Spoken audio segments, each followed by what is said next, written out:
Good morning. अस्सलाम वालेकुम। कैसे हैं आप लोग?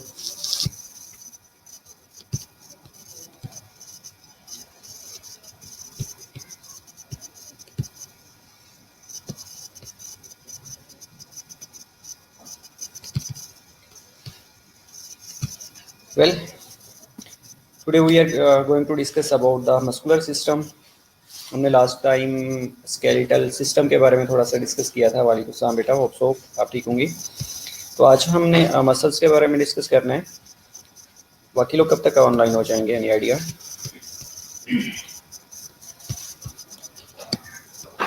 मसल,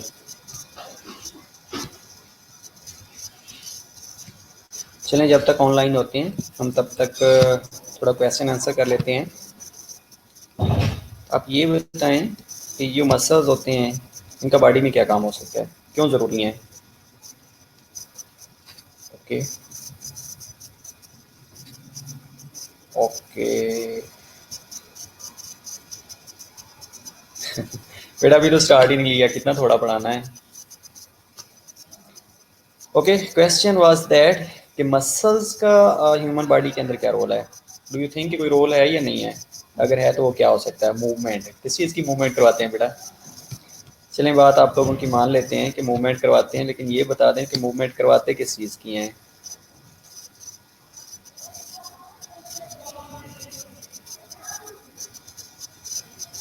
ओके,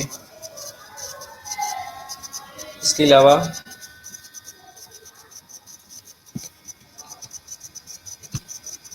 मूवमेंट करवाते हैं बोन्स की, इसके अलावा मूवमेंट्स की बोन की करवाते हैं। अच्छा अच्छा, ओके ठीक है, मूवमेंट करवाते हैं बोन की, बॉडी की मूवमेंट करवाते हैं। इंस्टेड ऑफ दैट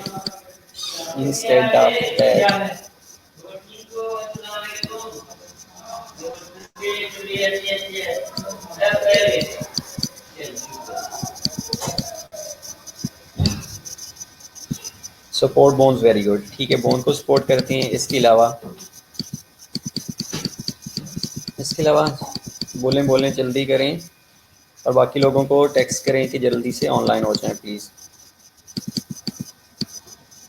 प्रोटेक्शन करवाते हैं, किस चीज़ की प्रोटेक्शन करते हैं?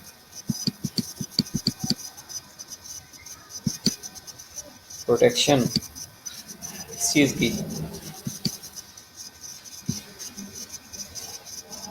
ओके, वेरी गुड, ठीक है, शेप मेंटेन करते हैं, मिलके बॉडी की पोस्चर मेंटेन करते हैं। इसके अलावा कोई और काम? बस ये दो तीन काम करते हैं, प्रोटेक्शन हो गया, मूवमेंट हो गया। इंस्टेड ऑफ दैट ये दो ही काम मसल करते हैं बस, और दो काम करके बस जान छुड़वा देते हैं। ठीक है, बोन्स की प्रोडक्शन बेटा हो गया कि बोन की प्रोडक्शन करते हैं। इसके अलावा अभी कोई अच्छा आंसर आप लोगों ने नहीं किया। आप लोगों ने मोस्टली सुना होगा कि मसल्स होते हैं, उनकी मूवमेंट होती है। नहीं, maintain shape of the body, चलें बात मान लेते हैं कि shape of the body maintain करते हैं। इसके अलावा स्कल को प्रोटेक्ट करते हैं। स्कल को प्रोटेक्ट कौन से मसल कर रहे होते हैं?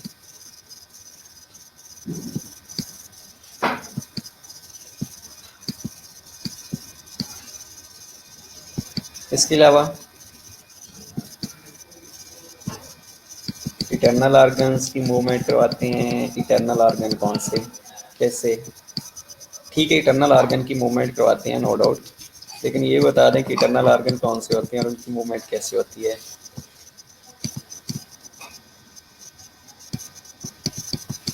इसके अलावा calcium, very good, calcium hemostasis bone के अंदर हो रही होती है। मसल मूवमेंट, ओके, अच्छा, मसल मूवमेंट करवा तो रहे होते हैं बेटा, लेकिन हीमोपोएसिस, कौन से मसल में हीमोपोएसिस होती है? Cardiac muscles, heart muscles word नहीं, ठीक, ये कार्डिक मसल्स होते हैं। अच्छा, ग्लाइकोजन भी स्टोर करते हैं। चलो स्टोरेज पे आ जाएं, स्टोर करते हैं। इसके अलावा क्या कर सकते हैं?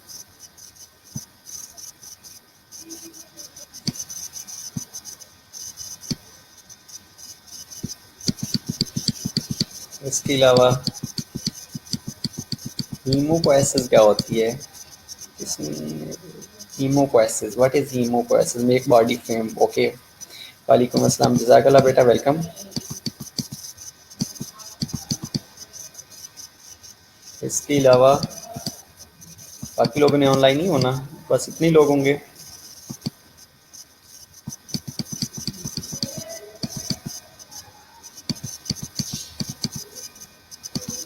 अच्छा, मसल्स होते क्या हैं? हीमोपोएसिस इन बोन, ओके। हीमोपोएसिस डेफिनेटली बेटा बोन के अंदर हो रही होती है, प्लोरिपोटेंट स्टेम सेल में होती है। रेड ब्लड सेल्स का बना क्या? रेड ब्लड सेल्स का क्या होता है?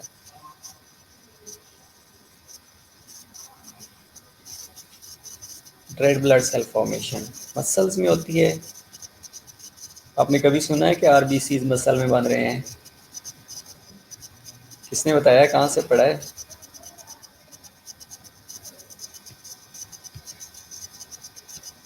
आरबीसीज। अच्छा, मसल्स होते क्या हैं बेसिकली, ये थोड़ा सा बता देंगे आप? फिर हम कंटिन्यू कर लेते हैं। ओके, बोन्स में आरबीसीज की फॉर्मेशन बोन्स में होती है, मान जाते हैं। प्लोरिपोटेंट स्टेम सेल में होती है, ये भी मान जाते हैं। अच्छा, all types of cell formation is called haemopoiesis. अच्छा अच्छा, तो मसल्स क्या होते हैं? हाउ कैन यू डिफाइन के मसल्स हैं?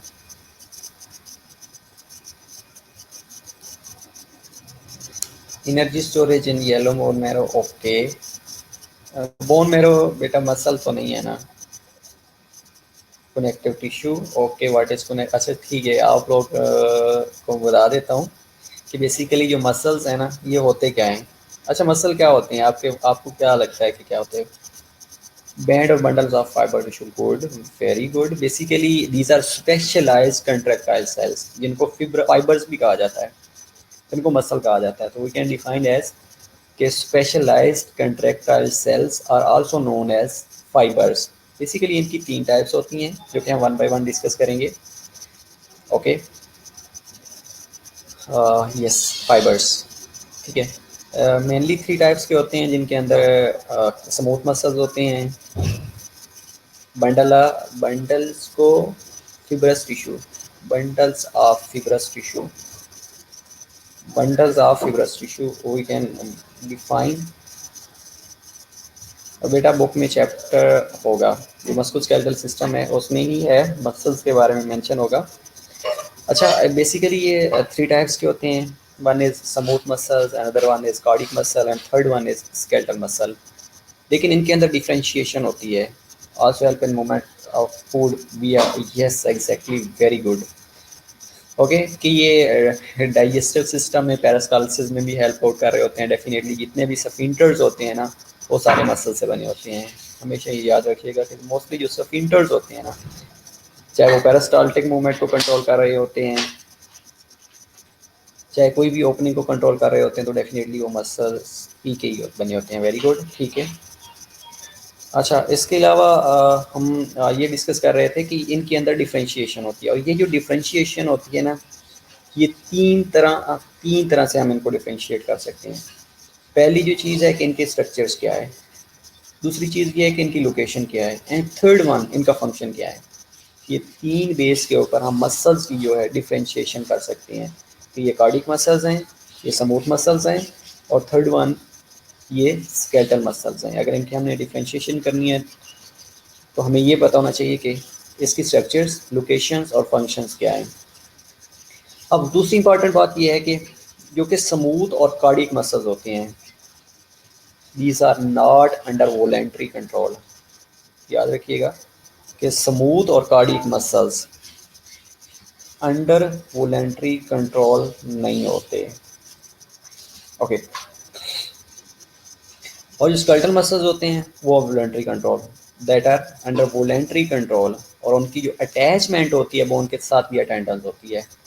अगेन ये बात इंपॉर्टेंट है, आप लोगों को अगेन बता रहा हूँ कि जो स्मूथ और कार्डिक मसल्स होते हैं, that are not under the voluntary control, and skeletal muscles that are under voluntary control, और ये बोन के साथ थ्रू टेंडन अटैचमेंट हुई होती है, और स्केलेटल की मूवमेंट एज वेल करवा रहे होते हैं। अब एक एग्जांपल ले लेते हैं कि जो कार्डिक मसल्स हैं, लेकिन ये स्मूथ मसल्स नहीं है। स्केलेटल मसल्स के अंदर एक स्ट्राइएशन होती है, स्ट्रिप्स बनी हुई होती हैं, जिस तरह कार्डिक मसल्स हमने सीरियस डिस्कस किया था, उसमें हमने आई थिंक स्ट्राइएशन की बात की थी।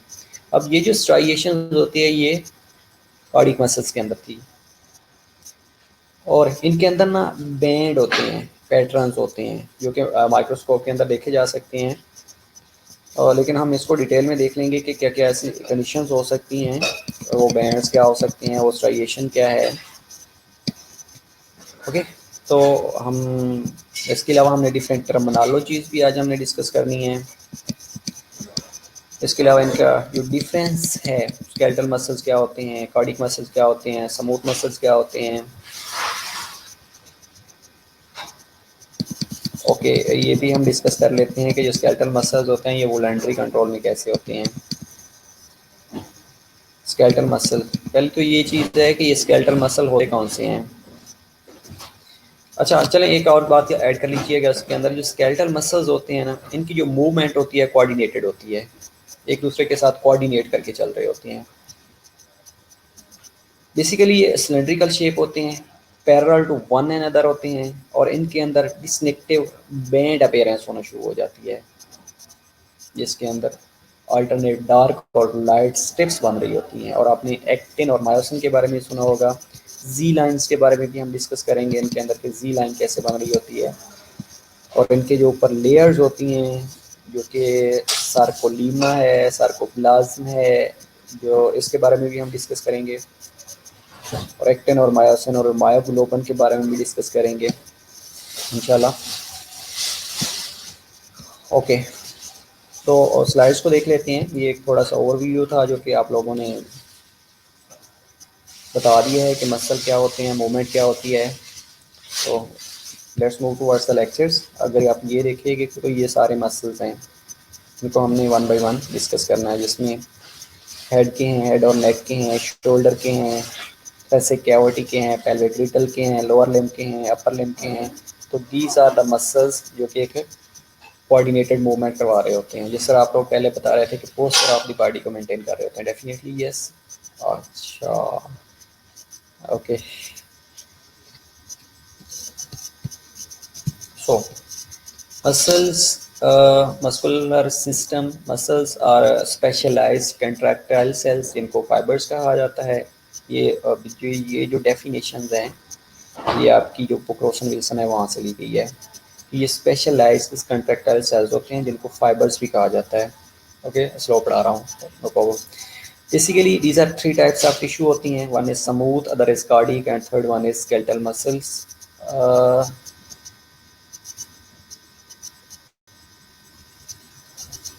ओके, श्योर हम इंशाल्लाह थोड़ा सा पढ़ लेते हैं, कोई इशू नहीं है। अब मैं आपको ये बता रहा था कि थ्री टाइप्स ऑफ मसल्स होते हैं। वो थ्री टाइप्स ऑफ मसल्स होते हैं ना,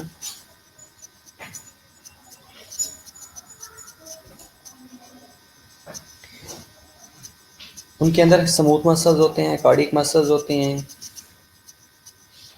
इसके अलावा स्केलेटल मसल्स होते हैं।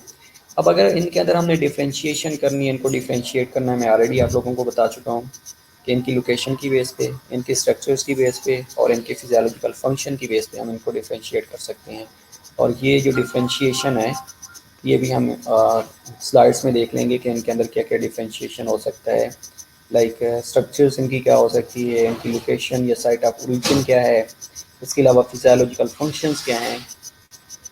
Instead of that, skeletal muscles is only organ of muscular system, and skeletal muscles is composed of skeletal muscle tissue and also contain nervous tissue, blood vessels and connective tissue. And question was that कि sir ये जो skeletal muscles होते हैं ये under voluntary control कैसे होते हैं, किसी ने पूछा था मेरे से। अच्छा, और तो बेटा ये इसमें जो स्केलेटल मसल्स होते हैं ना, बेसिकली इनका नर्वस सिस्टम कंट्रोल होता है। अब ये नर्वस सिस्टम कंट्रोल की वजह से आपके वोलेंट्री कंट्रोल के अंदर नहीं आते, इनवोलेंट्री इन नेचर्स होते हैं। वोलेंट्री कंट्रोल का मतलब है जिनको आप खुद कंट्रोल कर सकते हैं। और जब हम स्केलेटल मसल की बात करते हैं तो अगर इनका नर्वस टिश्यू के साथ कोऑर्डिनेशन है या नर्वस टिश्यू कंटेन कर रहे हैं तो डेफिनेटली आप उनको कंट्रोल नहीं कर सकते। वेल, ऑल्सो जिसने क्वेश्चन पूछा था तो उस क्वेश्चन क्लियर हो गया होगा। Half of the body weight is due to muscle tissue, जिसमें इनके अंदर जो स्केलेटल मसल्स हैं वो 40% मेल्स के अंदर होते हैं, 32% फीमेल्स के अंदर होते हैं, और जो कार्डिक मसल्स होते हैं ये 10% होती हैं। अब देखिएगा यहाँ पे क्वेश्चन अराइज होता है कि जो मेल्स होते हैं उनके अंदर ये 40% होते हैं और जो फीमेल्स हैं उनके अंदर ये 32% होते हैं। क्वेश्चन इज दैट कि जो मेल्स हैं, क्या मेल्स इतने हेल्दी होते हैं कि उनके अंदर ये 42% तक चले जाते हैं, और फीमेल जो होती हैं वो इतनी स्मार्ट होती हैं कि उनके अंदर ये 32% तक होते हैं। तो you think is it possible? लेकिन ये बुक कह रही है। और जो ह्यूमन बीइंग है ना उसकी साइज, उसके वेट और हाइट के ऊपर डिपेंड कर रहे होते हैं। इनका जो मसल मास है हाइट के ऊपर, वेट के ऊपर, और अच्छा, क्योंकि मेल्स की बॉडी एक्टिविटी ज़्यादा होती है। अच्छा, मेल्स की बॉडी एक्टिविटी ज़्यादा होती है। Okay, good, very good. ये क्वेश्चन आंसर ये आया कि डिलीशन हो जाती है हार्ड वर्किंग की। डेफिनेटली ये भी पॉसिबिलिटी है। अच्छा, हार्ड वर्किंग फीमेल्स होती हैं, मेल नहीं होते, डू यू थिंक, है ना? ओके, तो इसके अगर हम फंक्शंस की बात करें तो like nervous tissue, muscles are excitable or irritable. Excitable, excitability होती है इनके अंदर। They have the ability to respond to stimulus. आप लोगों ने एक वर्ड मोस्टली सुना होगा कि एक आर्क रिफ्लेक्स होती है। जब भी कोई चीज़ के ऊपर, ये गर्म चीज़ के ऊपर आपका हाथ लग गया तो फ़ौरन खिंच आता है। जब कहीं पे कोई चीज़ काटती है तो आपको पता चल जाता है। अब ये क्या है, बेसिकली ये एक स्टिमुलस होता है जो कि आपके मसल उसको रिस्पॉन्ड कर रहे होते हैं। इनके अंदर नर्व एंडिंग्स पड़ी होती हैं और वो इरिटेबल होना शुरू हो जाती हैं, वो एक्साइटेबल होती हैं, और जैसे ही वो एक्साइटेबल होती हैं तो उसके रिजल्ट में आपको वो लोकेशन पिन पॉइंट हो जाती है कि यहाँ पे कोई प्रॉब्लम हुआ था। Physically males are hard working. अच्छा, फिजिकली ओके, गुड। तो फीमेल्स हार्ड वर्किंग नहीं होती। Anyhow, unlike nerves however muscles are able to contractile. अब इनके अंदर ये तीन एबिलिटीज होती हैं। वन इज कंट्रैक्टिबिलिटी होती है, सेकेंड वन इज एक्सटेंसिबिलिटी होती है, and third one is elasticity होती है। ये तीन मसल्स के अंदर एबिलिटीज होती हैं। कंट्रैक्टिलिटी का मतलब ये होता है, ये कंट्रैक्टाइल एबल का मतलब होता है कि they can shorten in the length. इनकी जो लेंथ है उस वो कम हो सकती है। एक्सटेंसिबिलिटी का मतलब है कि ये इनको एक्सटेंड किया जा सकता है, स्ट्रेच किया जा सकता है, लाइक ए रबड़, लाइक ए स्प्रिंग। इसके अलावा इलास्टिसिटी होती है कि जब इनको अगर आप स्ट्रेच करेंगे तो ये वापस अपनी नॉर्मल हालत में अगेन आ जाएंगे। तो ये मसल्स के अंदर ये तीन तरह की एबिलिटी होती है। One is contractile ability, second one is extensible ability, and third one is elasticity. Okay, well, अगर हम फंक्शंस की बात करें तो muscles have the ability to contract, जिस तरह हमने पीछे स्लाइड्स पे डिस्कस किया है, permitting muscles to perform various function, and one function is movement. ये हम वन बाय वन डिस्कस करते हैं कि मूवमेंट कैसे करवाते हैं। सेकेंड वन इज स्टेबिलिटी है, स्टेबिलिटी कैसे करवाते हैं। ये आप लोग ऑलरेडी फंक्शंस आपने मसल में बता रहे थे कि सर ये मूवमेंट करवाते हैं। डेफिनेटली यस, ये मूवमेंट करवा रहे होते हैं। स्टेबिलिटी, जिस तरह आपने कहा था कि ये बॉडी का फ्रेमवर्क बना रहे होते हैं। Okay okay okay, well well well well, got it. ठीक है मैन, कुछ वीडियो बनाया गया है, ओके। ठीक है। तीसरी चीज़ आप लोगों ने बताई थी कि ये बॉडी ओपनिंग और पैसेज को, जिस तरह आपने मैंने स्फिंक्टर के बारे में बताया था कि ये स्फिंक्टर्स को ओपन कर रहे होते हैं। और चौथी इंपॉर्टेंट चीज़ के हीट प्रोडक्शन भी करवा रहे होते हैं। आपने मोस्टली देखा होगा कि जब सर्दियाँ होती हैं तो मसल शिवर करना शुरू कर देते हैं। और नोट कीजिएगा, सर्दियों में जो मसल शिवर कर रहे होते हैं तो उनका मकसद भी यही होता है कि हीट प्रोडक्शन की जा सके। वेल, तो हम इनका वन बाय वन डिस्कस करते हैं, one by one function discuss करते हैं कि क्या क्या फंक्शन इसके हो सकते हैं।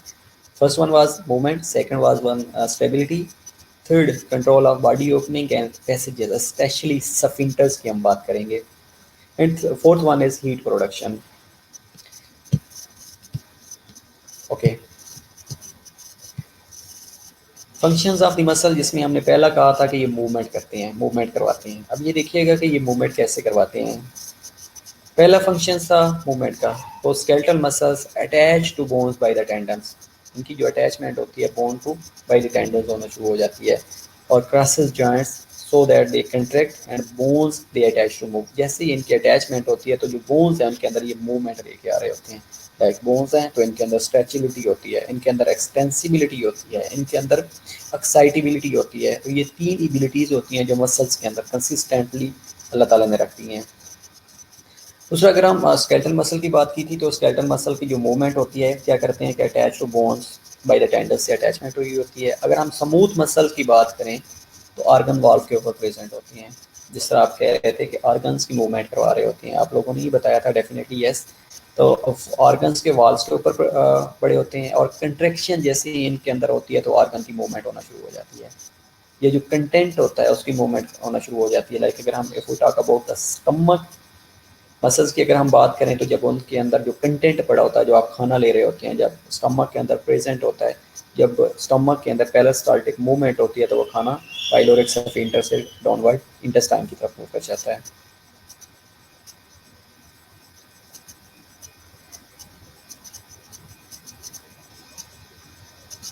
ओके, क्वेश्चन इज दैट कि सर अगर हम मसल्स की हीट प्रोडक्शन करवा रहे होते हैं तो हमें भी सर्दी क्यों लग रही होती है? हीट तो प्रोड्यूस हो रही होती है। वेल बेटा, जो हीट प्रोड्यूस हो रही होती है ना वो सफिशिएंट अमाउंट में नहीं होती।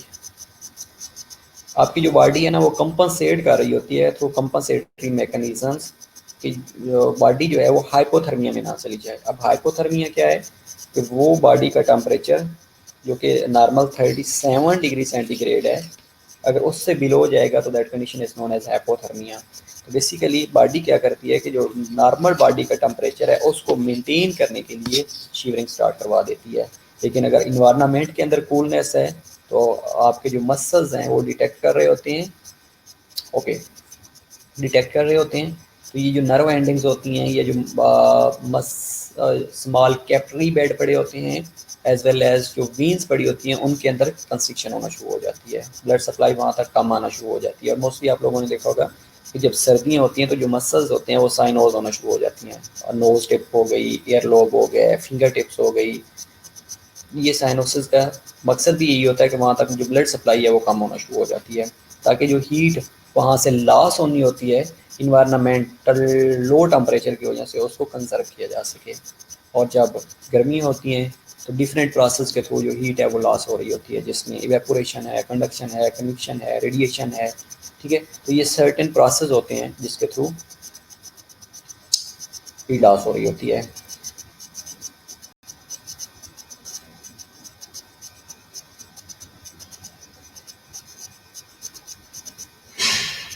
ओके, और वैसे भी how is it possible that the body created heat can be compensate naturally? Yes, अगर जो बॉडी हीट प्रोड्यूस कर रही होती है ना डेफिनेटली वो कम होती है। अब देखिएगा कि अगर बॉडी हीट इतनी ज़्यादा प्रोड्यूस करेगी तो आपको तो कोल्ड इन्वायरमेंट में गर्म कपड़े पहनने की ज़रूरत ही नहीं पड़ेगी। इसलिए जब कंपनसेटरी मैकेनिज्म्स एक्टिवेट होते हैं तो कंपनसेटरी मैकेनिज्म में जो बिहेवियरल मॉडिफिकेशन है वो भी हो रही होती है। मसल्स ने तो हीट प्रोडक्शन करनी होती है, लेकिन उसके साथ बिहेवियरल मॉडिफिकेशन भी हो रही होती है। और बिहेवियरल मॉडिफिकेशन के अंदर क्या आता है कि आप गर्म कपड़े ले रहे होते हैं, आप या तो हीटर ऑन कर रहे होते हैं या आप जो आग है वो जला के वहाँ पे बैठ रहे होते हैं, ताकि जो आपकी बॉडी की हीट है उसको मज़ीद कंजर्व किया जा सके। वेल ओके, तो हम if we were talking about the smooth muscles. Smooth muscle में ये होता है कि ऑर्गन्स वाल के ऊपर पड़े होते हैं और मूवमेंट ऑर्गन्स की मूवमेंट या कंटेंट की मूवमेंट करवा रहे होते हैं। इसके अलावा जो थर्ड वन होते हैं वो कार्डिक मसल्स होते हैं। अब कार्डिक मसल्स अगर हम रिव्यू पे चले जाएं, जब हम सीवीएस पढ़ रहे थे तो उसमें हमने ये कहा था कि एट्री और वेंट्रिकल्स होती हैं, जिनका चैम्बर्स की हमने बात की थी ना कि राइट एट्रियम होता है, राइट वेंट्रिकल होता है, लेफ्ट एट्रियम होता है, लेफ्ट वेंट्रिकल होता है। तो सेम कंडीशन की ये क्या करते हैं, प्रोड्यूसेस एट्री और वेंट्रिकल कंट्रक्शन। ये मसल्स जो होते हैं, जो कार्डिक मसल्स होते हैं, ये एट्री और वेंट्रिकल की कंट्रक्शन करवा रहे होते हैं। जिस तरह हमने कंडक्शन सिस्टम के बारे में पढ़ा था कि ऐसे नोड होता है, ए बी नोड होता है, बंडल ऑफिस होते हैं, राइट लेफ्ट बंडल ब्रांचेज होती हैं, परकंजी फाइबर्स होते हैं। ओके, तो अब ये क्या करते हैं कि जो वेंट्रिकल ये एट्री हैं उनकी कंट्रैक्शन करवा रहे होते हैं। अब इस कंट्रैक्शन का फ़ायदा क्या होता है कि जब लेफ्ट वेंट्रिकल कंट्रैक्ट करेगा तो वो अपना जो ब्लड है वो एओर्टा के अंदर भेज रहा होता है, और एओर्टा या लेफ्ट वेंट्रिकल जो है वो सिस्टेमिक सर्कुलेशन को मेंटेन कर रहा होता है। वेल ओके, अच्छा लास्ट स्लाइड्स में क्वेश्चन, लास्ट स्लाइड्स रिपीट कर दें बेटा। बेटा ये हम इसको, ये जो लास्ट स्लाइड्स है इसके हम ये फंक्शन देख रहे हैं वन बाय वन। जिस पहला फंक्शन था मूवमेंट हमने देखी है। अब नेक्स्ट जो है वो स्टेबिलिटी हम डिस्कस करते हैं। ओके सर, हीट ऑब्जर्व करने से वाइट बोन मैरो पे क्या इफेक्ट होता है? और बेटा पहली चीज़ तो ये है कि जब हीट ऑब्जर्व इतनी नहीं होती, ये बॉडी का जो है थर्मोस्टेट है ना, ये हाइपोथैलेमस है, वो थर्मोस्टेट को कंट्रोल कर रहा होता है। अब देखिएगा कि अगर सपोज मैं ये कह देता हूँ कि एक पेशेंट है उसको फीवर हो गया है, जब उसका बॉडी टेम्परेचर ज़्यादा होता है या पेरेक्सिया की कंडीशन है या हाइपरथर्मिया की कंडीशन है, तो डू यू थिंक कि उसकी बॉडी की हीट जनरेशन नहीं हो रही होती, एक्सेसिव अमाउंट में हीट जनरेशन हो रही होती है, तो क्या वो बॉडी के अंदर अब्जॉर्ब होती है? बेटा बॉडी के अंदर जो हीट है वो अब्जॉर्ब नहीं हो रही होती। इसलिए अल्लाह ताला ने क्या किया है कि प्रोसेस रखा हुआ है कि जितनी हीट प्रोड्यूस होती है वो नॉर्मल बॉडी के टेम्परेचर को मेंटेन करने के लिए प्रोड्यूस होएगी। अगर इन्वायरमेंट में हीट हॉट इन्वायरमेंट है तो उसमें जो बॉडी है उसके अंदर अगेन कंपनसेटरी मैकेनिज्म्स एक्टिवेट हो जाती हैं। अब उसमें कंपनसेटरी मैकेनिज्म्स क्या हो सकते हैं कि जो बॉडी के ब्लड वेसल्स हैं उनके अंदर वेजो डायलेशन हो जाती है, कैपिलरी बेड्स डायलेट होना शुरू हो जाती हैं, इनसेंसिबल वाटर लॉस होना शुरू हो जाता है, स्वेटिंग होना शुरू हो जाती है। और अगेन आपको पहले भी बता दिया कि जो हीट लॉस हो रही होती है ना, ये बेसिकली वो डिफरेंट प्रोसेस हो रही होती है, और दीज प्रोसेस आर कन्वेक्शन हो सकती है, कंडेंसेशन हो सकती है, इवेपोरेशन हो सकती है, रेडिएशन हो सकती है। ठीक है, तो ये सर्टेन प्रोसेस होते हैं जिनके थ्रू ये हीट इलिमिनेट हो रही होती है, हीट अब्जॉर्ब नहीं होती। अगर हीट अब्जॉर्ब होएगी डेफिनेटली वो जो आर्गन्स है उसको डैमेज करना शुरू कर देगी। अब ये तो नहीं हो सकता कि एक स्पेसिफिक आर्गन के अंदर हीट ज़्यादा है और दूसरे जो आर्गन्स है उसके अंदर हीट कम है, ऐसे नहीं हो सकता। अब थर्मोस्टेट क्या करता है, इन सब का जो टेम्परेचर है उसको इक्वली मेंटेन कर रहा होता है। बॉडी के टेम्परेचर को मेंटेन करना इसलिए इम्पोर्टेंट होता है। Hope so you got my point now. Okay, if you have more question you can ask me. अच्छा, अगर हम स्टेबिलिटी की बात करें तो जिस तरह आप लोग कह रहे थे कि ये बोन्स को होल्ड करके रखती हैं और मुंह जो जॉइंट्स होते हैं उनको स्टेबलाइज कर रहे होते हैं, डेफिनेटली आप लोग सही बता रहे थे। और स्मॉल मसल्स जो होते हैं hold relatively together stabilise the spinal cord. अगर हम स्पाइनल कार्ड की बात करें तो वहाँ पे भी स्मॉल मसल्स होते हैं जिसने वर्टिब्री को, ओके वेल, जो वर्टिब्रीज होती हैं ना उनको होल्ड करके रखा होता है ताकि जो स्पाइनल कार्ड है, जो स्पाइनल कार्ड की अलाइनमेंट है उसको नॉर्मल रखा जा सके। इसलिए स्पाइनल कार्ड के अंदर डेविएशन नहीं आती due to stabilisation of muscles. दूसरा फंक्शन हमने स्टेबिलिटी के बारे में बात की है। तीसरे फंक्शन की तरफ अगर आते हैं तो control of body openings and passages, जिसमें इंपॉर्टेंट चीज़ स्फिंक्टर्स हैं। और बॉडी की ओपनिंग की आवाज़ नहीं आ रही, ओके। इसको एक दफ़ा आप रिफ्रेश कीजिएगा।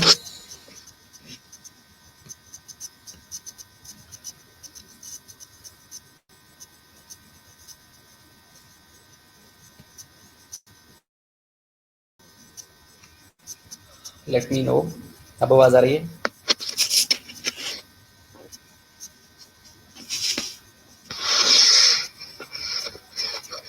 ओके, तो हम बात कर रहे थे कंट्रोल ऑफ बॉडी ओपनिंग और पैसेजेस की मसल फंक्शन में मेनली।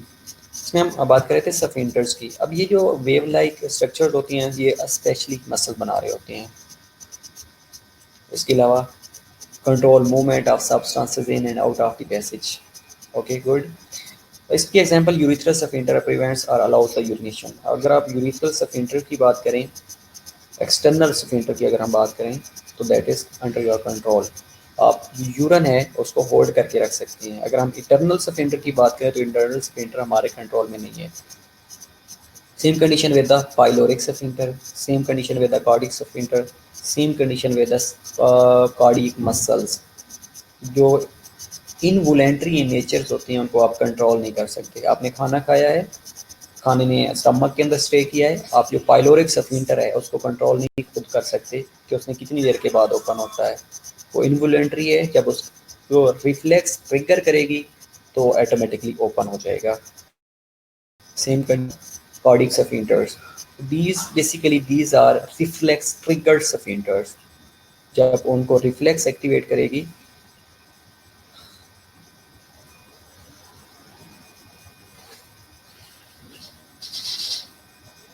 ओके वेल बेटा, आप ये इससे ज़्यादा आपके पास भी नॉलेज हो जाएगा इंशाल्लाह with the passage of time. हम बात कर रहे थे यूरिथ्रल स्फिंक्टर की, या we were talking about different sphincters जो कि बॉडी के अंदर प्रेजेंट होते हैं। तो जो एक्सटर्नल स्फिंक्टर्स होता है ना, ये यूरिथ्रल स्फिंक्टर्स की अगर हम बात करें तो आप बाइटिंग के प्रोसेस को, जो यूरन है उसको होल्ड करके रख सकते हैं। अगर हम इटर्नल स्फिंक्टर की बात करें तो इटर्नल स्फिंक्टर है वो आपके कंट्रोल में नहीं है। Same condition with the pyloric sphincter, same condition with the cardiac sphincter. ये स्फिंक्टर्स बेसिकली क्या करते हैं कि ये मसल के बने हुए होते हैं, और जो वेव लाइक मूवमेंट्स हो रही होती हैं, ये जिस तरह आप पेरिस्टालसिस की बात कर रहे थे, तो उसको ये इसमें कंट्रोल किया होता है। वेल थर्ड फंक्शन हमारा हो गया कि किस तरह ये बॉडी की ओपनिंग को कंट्रोल करते हैं। वो करते हैं हीट प्रोडक्शंस की। ये क्वेश्चन बड़ा राइज हो रहा था कि हीट प्रोडक्शन कैसे हो रही होती है। तो heat is released with muscle contractions. बेटा a lot of sphincters are present in the body। कोई अब स्पेसिफिक नहीं बताती कि इतने हैं, लेकिन जो लार्ज स्फिंक्टर्स है वो काउंटेड होते हैं, और जो स्मॉल स्फिंक्टर्स होते हैं उनको काउंट नहीं किया जा सकता। इवन कि आपकी जो ब्लड वेसल्स है ना, उसके अंदर इतने स्फिंक्टर्स पड़े होते हैं कि जो कंट्रोल नहीं किए जा सकते। लाइक अगर जितनी भी ब्लड वेसल्स हैं, हम वेन्स की बात कर रहे हैं, वेन्स की बात कर रहे हैं, तो उनके अंदर बैक फ्लो को इनहिबिट करने के लिए स्फिंक्टर्स पड़े होते हैं। अगर हम बाइकस्पिड और ट्राइकस्पिड की बात करें तो these are also like a sphincters. एक ओपनिंग होती है, उसको क्लोज कर दिया जाता है। अगर हम कार्डियक और पाइलोरिक की बात करें, these are also sphincters. Even कि जीआईटी के अंदर काफ़ी ज़्यादा स्फिंक्टर्स पड़े होते हैं। तो ये कोई बुक स्पेसिफिक इनकी क्वांटिटी नहीं बता रही होती, ये कह रही होती है कि पता नहीं कितने ही स्फिंक्टर्स हैं जो कि बॉडी को कंट्रोल कर रहे होते हैं, बॉडी ये ब्लड वेसल्स को कंट्रोल कर रहे होती हैं। और जो ओपनिंग्स होती हैं, अब जहाँ पे भी ओपनिंग होगी वहाँ पे एक स्फिंक्टर प्रेजेंट होता है। वो स्फिंक्टर्स क्या करते हैं, उसकी मूवमेंट को, उसकी जो बैक फ्लो है उसको कंट्रोल कर रहे होते हैं, और मूवमेंट को कंट्रोल कर रहे होते हैं। ओके, टोटल क्वांटिटी अगर मुझे कहीं पे मिलेगी तो देन लेट यू नो, लेकिन बुक सेज के ऐसा हम कैलकुलेट टोटली स्फिंक्टर्स को नहीं कर सकते, क्योंकि स्मॉल अमाउंट में बहुत ज़्यादा स्फिंक्टर्स हैं। जो वेन्स हैं उनके अंदर बहुत ज़्यादा स्फिंक्टर्स हैं, that can't be calculated. Okay, तो we have types of muscle tissue, muscle cells होती हैं। अब ये जो स्लाइड्स है ये इम्पॉर्टेंट है, ऑलमोस्ट सेम होते हैं। वाल्व कह लें, स्फिंक्टर्स कह रहे हैं, बेसिकली वाल्व कहेंगे तो ये भी मसल के बने होते हैं, स्फिंक्टर कह लें तो ये भी मसल के बने होते हैं। ओके, वाल्व कह लें तो भी ठीक है। अब मैं कह देता हूँ कि जो ब्लड वेसल्स हैं उनके अंदर वाल्व्स होते हैं बैक फ्लो को इनहिबिट करने के लिए, बात ठीक है। अगर मैं कह देता हूँ कि उनके अंदर स्फिंक्टर्स होते हैं जो कि बैक फ्लो को इनहिबिट कर रहे होते हैं, वो भी ठीक है। ओके, तो बेसिकली इनका मकसद ये होता है कि बैक फ्लो को इनहिबिट करना, ताकि कोई चीज़ अगर कोई कंटेंट फॉरवर्ड मूव कर गया है ना, तो उसको बैक मूव नहीं किया जा सकता। यस बेटा, एग्जैक्टली ऐसा ही होता है, क्योंकि ये जो मसल्स होते हैं ना, ये चैपिंग और चर्निंग मूवमेंट करवा रहे होते हैं। अब ये जो चैपिंग और चर्निंग मूवमेंट है, कभी आपने देखा है कि जो कीमा कीमा वाली मशीन होती है वो किस तरह कर देती है। अगर आप चिकन का कीमा करवाने जाएँ, मटन का कीमा करवाने जाएँ, तो ये कीमा जो हो जाता है बेसिकली, ये जो जीआईटी के मसल्स होते हैं ना, ये स्मूथ मसल्स होते हैं। स्पेशली अगर हम जीआईटी की मसल की बात करें तो इनके अंदर मूवमेंट की इस तरह की होती है कि ये चर्निंग और चैपिंग का काम कर देते हैं। ओके, ये आपने एक टोके वाली मशीन देखी होगी जिसमें से टोका किया जाता है, छोटे छोटे पीसेस में कन्वर्ट किया जाता है। Same condition with the smooth muscle, same condition with the GIT muscles. ये इस तरह चैपिंग और चर्निंग कर रहे होते हैं, definitely also help in the digestion. Okay good. तो अगर हम बात कर रहे थे मसल सेल की, तो मायोसाइट्स होते हैं जिनको मसल फाइबर्स कहा जाता है। इनके पास जो सेल मेम्ब्रेन होती है that is known as sarcolemma, और इनके अंदर जो सेल के अंदर साइटोप्लाज्म होता है उसको सार्कोप्लाज्म कहा जाता है। इसके अलावा myofibrils long structures in the sarcoplasm. अब सार्कोप्लाज्म क्या था, बेसिकली साइटोप्लाज्म होता है, उसके अंदर लॉन्ग लॉन्ग स्ट्रक्चर्स पड़ी होती हैं जिनको मायोफिब्रल्स कहा जाता है। ओके, अब इनके अगर हम अरेंजमेंट की बात करें, जो अरेंजमेंट्स ऑफ फिलामेंट्स होते हैं द मायोफिब्रल प्रोड्यूसेस स्ट्राइएशन। अब ये इसकी हम स्ट्राइएशन की बात कर रहे थे कि ये बैंड बनना शुरू हो जाते हैं, स्ट्राइएशन होना शुरू हो जाती है। तो ये 3-4 टर्मिनोलॉजीज़ हैं, ये एमसीक्यूज़ में भी पूछी जा रही होती हैं मोस्टली, कि मसल्स जो मायोसाइट्स हैं वो बेसिकली क्या है, also called as muscle fibres. Okay, तो जो सेल मेम्ब्रेन होती है मसल्स के बाहर, that is known as sarcolemma, और जो साइटोप्लाज्म ऑफ द सेल होता है that is known as sarcoplasm. और जो मायोफिब्रल्स होते हैं long structures in the sarcoplasm होती है, और इनकी जो अरेंजमेंट होती है ऑफ द फिलामेंट्स वो एक फिब्रल्स की फॉर्म में होती है और जो कि स्ट्राइएशन प्रोड्यूस कर रहे होते हैं।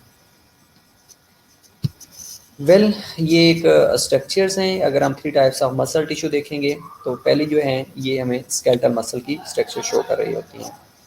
अब ये देखिएगा इनके अंदर ये जो ओपनिंग है, इनके अंदर जो स्ट्राइएशन है ये किस तरह की हैं। और दूसरे होते हैं कार्डियक मसल्स। तीसरे विसरल ये स्मूथ मसल्स होती हैं। मसल फाइबर्स के हमने बात की है, इनके अंदर ऑटोनोमिक नर्वस टिश्यू कंट्रोल होता है। ये जो नर्व्स होती हैं ये इनको कंट्रोल कर रही होती हैं, इसलिए ये अंडर वोलेंट्री कंट्रोल नहीं होते, इनवोलेंट्री इन नेचर्स होती हैं। ओके, ये इनका डिफ्रेंशिएशन है कि इनको डिफ्रेंशिएट कैसे किया जा सकता है। बेसिकली अगर हम स्केलेटल मसल की बात करें तो स्केलेटल मसल्स स्केलेटन के अंदर प्रेजेंट होते हैं। अगर हम लोकेशन हमने बात की थी कि हम 3 तरह से इनको डिफ्रेंशिएट कर सकते हैं। One was location, other was one structures and third one was इनका फिजियोलॉजिकल फंक्शन। और अगर हम यहाँ पे इनके बात करें स्केलेटल की, तो ये स्केलेटल मसल स्केलेटन में प्रेजेंट होते हैं। इनका जो फंक्शन होता है या जो फिजियोलॉजिकल फंक्शन होता है, मूवमेंट करवा रहे होते हैं, हीट प्रोडक्शन कर रहे होते हैं और पोस्चर को मेंटेन कर रहे होते हैं, बॉडी पोस्चर को मेंटेन कर रहे होते हैं। If we talk about their appearance, तो इनके अंदर मल्टी न्यूक्लिएटेड होते हैं, स्ट्राइएशंस होती हैं, और जो इनके फिब्रल्स होते हैं वो पैरेलल इन शेप होते हैं। अगर ये देखिएगा इसकी स्केलेटल के नीचे, तो these are parallel in shape. और इनका जो कंट्रोल होता है these are voluntary in natures. Okay, second one is cardiac muscles. अगर हम कार्डिक मसल्स की बात करें तो इन ये प्रेजेंट होते हैं हार्ट के अंदर। जिस तरह आप कह रहे थे कि हार्ट मसल्स होते हैं, बेसिकली कार्डियक मसल्स होते हैं। यू कैन से कि वहाँ पे जो सेल्स होते हैं that are known as cardiomyocytes. Okay, तो इन्होंने क्या करना होता है कार्डियक मसल्स ने कि ब्लड को पंप करना होता है कंटिन्यूसली। अब इसके अंदर अपीयरेंस अगेन स्ट्राइएशन होती है, इसके अंदर सेंट्रल मसल प्रेजेंट होता है और इनवोलेंट्री इन नेचर होती हैं, आप इनको कंट्रोल नहीं कर सकते। और थर्ड वन इज विसरल या स्मूथ मसल्स, और इनका अगर देखा जाए तो जीआईटी के अंदर प्रेजेंट होती हैं। जिस तरह आप लोगों ने अभी क्वेश्चन आप लोगों ने ही बताया है कि स्टमक के अंदर स्मूथ मसल्स प्रेजेंट होते हैं। डेफिनेटली अगर हम जीआईटी की बात करें तो वहाँ पे ये स्मूथ मसल प्रेजेंट होते हैं। इसके अलावा यूट्रस के अंदर प्रेजेंट होते हैं, आई के अंदर प्रेजेंट होते हैं और ब्लड वेसल्स के अंदर प्रेजेंट होती हैं। और ये काम क्या करवा रहे होते हैं, पेरिस्टाल्टिक मूवमेंट करवा रहे होते हैं, ब्लड प्रेशर को मेंटेन कर रहे होते हैं, प्यूपल साइज को मेंटेन कर रहे होते हैं, और जो हेयर्स हैं उनको इरेक्ट कर रहे होते हैं। इनको इरेक्टर पिल्लाई भी कहा जाता है, गूस फ्लश भी कहा जाता है। वन टर्मिनोलॉजीज मोर थी, आई फॉरगेट दैट। ओके, तो अब अगर ब्लड प्रेशर बेसिकली ये स्मूथ मसल कैसे मेंटेन करते हैं। अगर हम ब्लड वेसल की बात करें तो ये उनके अंदर जो ब्लड वेसल का डायमीटर है वो कम या ज़्यादा कर रही होती हैं। इसके अलावा इनके अंदर कोई स्ट्राइएशन नहीं होती, कोई सेंट्रल न्यूक्लियस नहीं होता, और these are also involuntary in natures, कि आप इनको कंट्रोल नहीं कर सकते। Their slide is very very important, इसको आप लोगों ने दोबारा देख लेना है, अपनी बुक भी देख लीजिएगा रोशन विल्सन, उसमें भी ये डिफरेंशिएशन दिया हुआ है। अगर आप वहाँ से लेना चाहें तो वहाँ से भी ले सकते हैं, ये स्लाइड पढ़ना चाहें तो ये भी पढ़ सकते हैं। और ये डिफरेंशिएशन जो है ये अगेन इंपॉर्टेंट है, और ये यूएचएस में क्वेश्चन भी पूछा जा चुका है। Okay, types of muscle tissue की बात कर रहे थे, we will discuss one by one. First one is skeletal muscles. Okay, striation. Okay, एक स्लाइड्स है उसके ऊपर तौसीफ आगे मैं दिखा दूंगा कि स्ट्राइएशन क्या होती है और नॉन स्ट्राइएशन क्या होती है। स्ट्राइएशन में ये होता है कि बैंड बनना शुरू हो जाते हैं, स्ट्रिप्स बेसिकली बनना शुरू हो जाती हैं। और जो नॉन स्ट्राइएटेड होते हैं उनके अंदर स्ट्रिप्स नहीं बनती, छोटे छोटे बैंड नहीं बनते। ये इंशाल्लाह होप सो कि मैंने स्लाइड्स के ऊपर एट द एंड डिफरेंशिएशन में ये दिया हुआ है कि स्ट्राइएशन क्या है और नॉन स्ट्राइएशन क्या है, उसमें विद डायग्राम है, आप लोगों को ज़्यादा अंडरस्टैंडिंग हो जाएगी। अच्छा, तो हम बात कर रहे थे किसकी, types of tissue, muscle tissue की। First one was skeletal muscle. मेरा ख्याल है आज का लेक्चर इजी है ना, आपको इजीली याद हो जाएगा, इजीली अंडरस्टैंड हो रहा है, मुश्किल नहीं है। वेल, तो muscle fibre responds to neurotransmitters, definitely जो भी स्केलेटल मसल्स होंगे ना,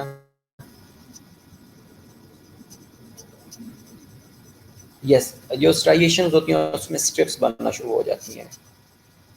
ओके, वेल, जो मसल फाइबर्स होते हैं ना, दैट रिस्पॉन्ड टू न्यूरोट्रांसमीटर, और न्यूरोट्रांसमीटर्स मेनली एसिटाइलकोलिन होता है।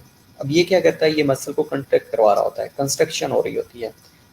हम at the end of the chapters हम ये भी डिस्कस करेंगे कि मसल की मूवमेंट कैसे होती है, मसल की कंट्रैक्शन कैसे होती है और उसकी रिलैक्सेशन कैसे होती है, क्या फिजियोलॉजिकल चेंजेस आती हैं जिसकी वजह से जो मसल्स हैं वो कंट्रैक्ट हो जाती हैं, और क्या फिजियोलॉजिकल चेंजेस आती हैं जिसके अंदर जो मसल्स हैं वो रिलैक्स हो जाती हैं। वेल, ओके, थैंक यू कि आज आप लोगों को समझ आ रही है। उससे पहले मुझे पता था कि आप लोग बोर होते हैं। एनी हाउ, अच्छा, following contraction muscle release the enzyme acetylcholine esterase. अब इसमें इंटरेस्टिंग बात यह है कि जब मसल की कंट्रैक्शन होगी तो उस टाइम एक न्यूरोट्रांसमीटर रिलीज होता है, that neurotransmitter is known as acetylcholine. Quite easier than yesterday. Okay, well, अब जैसे ही मसल की कंट्रैक्शन हो जाती है तो उसके बाद मसल ने क्या करना होता है, रिलैक्स होना होता है।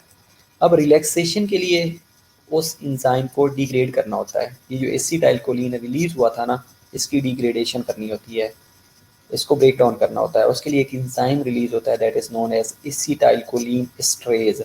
अब एसिटाइलकोलिन एस्ट्रेज क्या करता है कि वो जो एसिटाइलकोलिन रिलीज हुआ था जिसने मसल को कंट्रैक्ट करवाया था, उसकी डिग्रेडेशन हो जाएगी। जैसे ही डिग्रेडेशन होगी तो ये मसल को रिलैक्स कर देगा।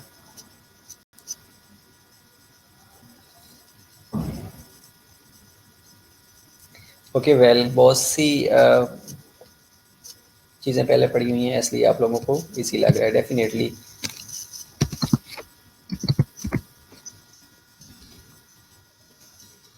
क्वेश्चन इज दैट कि न्यूरोट्रांसमीटर्स क्या हैं। Okay, good, neurotransmitters, very good. चलो, आवाज़ का भी इशू नहीं है। तो बेटा, neurotransmitters basically these are endogenous chemical substances होती हैं। जैसे कोई सिग्नल उनको मिलता है तो दे आर रिलीज्ड। जैसे ये रिलीज होते हैं तो ये जो केमिकल सिनेप्स होती है, एक सिग्नल के अक्रॉस जो केमिकल सिनेप्स होती है, एक न्यूरॉन से दूसरे न्यूरॉन की तरफ मूव करवा देती हैं। होप सो नहीं, मुझे लग रहा है कि आप लोगों को समझ नहीं आई होगी कि वो यू कैन से कि जो न्यूरोट्रांसमीटर्स होते हैं ना, ये ग्रुप ऑफ केमिकल सब्सटेंसेस होते हैं released by the neurons to stimulate other neuron और मसल और gland cells. You can defined as no no signal sending neurons नहीं होते बेसिकली, ये केमिकल सब्सटेंसेस होते हैं जो कि न्यूरॉन से रिलीज हो रहे होते हैं ताकि एक न्यूरॉन को स्टिमुलेट किया जा सके, और उसके बाद सिनेप्स बनती है एक न्यूरॉन से दूसरी न्यूरॉन तक जो मूवमेंट हो रही होती है। इसके अलावा आप इसको ऐसे भी डिफ्रेंशिएट कर सकते हैं या डिफाइन कर सकते हैं कि ऐसे सब्सटेंसेस होते हैं which the neurons use to communicate with one another and with the target tissues in the process of synaptic transmission. अब जो सिनेप्टिक ट्रांसमिशन होती है बेसिकली ये न्यूरो ट्रांसमिशन होती है। इसके अलावा इसके अंदर इंपॉर्टेंट ये चीज़ है कि जो न्यूरोट्रांसमीटर्स होते हैं ना, ये mainly are synthesized in and release from the nerve endings into the synaptic cleft. अब जो जो सिनेप्टिक क्लेफ्ट है ये भी आप लोगों को बताना पड़ेगा, है ना। ओके, ये लेटर ऑन हम डिस्कस कर लेते हैं। फिलहाल जो है ना, ये आप yes, dopamine is also neurotransmitters. Yes, जैसे एसिटाइलकोलिन होती है। तो न्यूरोट्रांसमीटर्स मेरा ख्याल है कि आप लोग अब डिफाइन कर लोगे कि neurotransmitters are the substances which the neuron use to communicate with one another and with their target tissue in the process of synaptic transmission या in the process of neurotransmission। ठीक है, got it। बेटा इनका काम जो होता है ना, इनके डिफरेंट काम होते हैं। ये स्टिमुलेशन भी करवा रहे होते हैं, इनहिबिटरी भी होते हैं, मिक्स्ड भी होते हैं। लाइक अगर कोई काम इनिशिएट करवाना है तो एज ए स्टिमुलेटर काम कर रहे होते हैं, किसी काम को इनिबिट करवाना होता है तो उसको एज ए इनिबिटरी काम करवा रहे होते हैं, और समटाइम्स ये मिक्स्ड भी होते हैं। तो इनके डिफरेंट फंक्शंस होते हैं, ज़रूरी नहीं है कि इनका एक ही फंक्शन हो। ओके। अच्छा, इस स्लाइड्स की होप्स तो आप लोगों को समझ आ गई होगी कि एसिटाइलकोलिन क्या करता है कि इसने कंट्रक्शन करवानी होती है। कंट्रक्शन होने के बाद एसिटाइलकोलिन एस्ट्रेज एक एंजाइम होता है, वो रिलीज होता है जो इस न्यूरोट्रांसमीटर की डिग्रेडेशन कर देता है, ये इसकी ब्रेक डाउन कर देता है। जैसे ही इसकी ब्रेक डाउन होएगी तो जो मसल्स है वो रिलैक्स हो जाएगा। इसकी फिजियोलॉजी और भी है, वो हम लेटर ऑन डिस्कस करेंगे कि एक्टिन और मायोसिन फिलामेंट्स में किस तरह मूवमेंट होती है, और जो इसकी जेड लाइन है वो किस तरह बन रही होती है।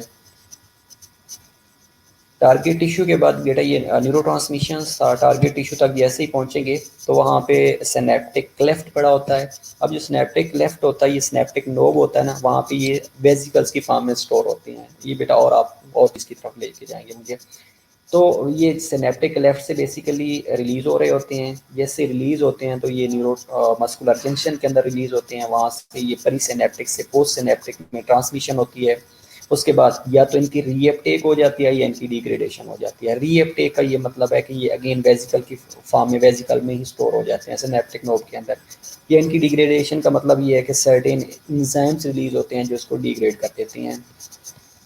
ओके, न्यूरोट्रांसमीटर्स रिपीट कर देता हूँ बेटा। Neurotransmitters are chemical substances which neurons use to communicate with one another and with their target tissue in the process of neurotransmission. अब न्यूरोट्रांसमिशन क्या है कि प्रोसेस ऑफ सिनेप्टिक ट्रांसमिशन है।